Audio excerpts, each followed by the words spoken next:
Another day, another recipe. Tara, samahan nyo akong gumawa ng siomai. Kakailanganin natin dito ng 1 kilong giniling na karne. Carrots, bawang, sibuyas, hiwain lang ito ng pino. Nilagyan ko din ng harina at 2 pirasong itlog. Timplahan natin ng pampalasa.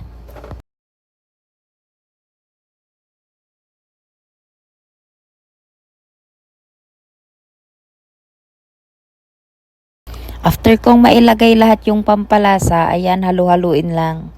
Hanggang sa makuha yung tamang texture niya.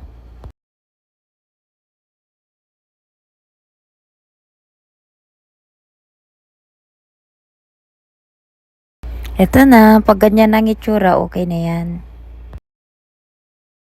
Babalutin na natin guys ang ating siomai.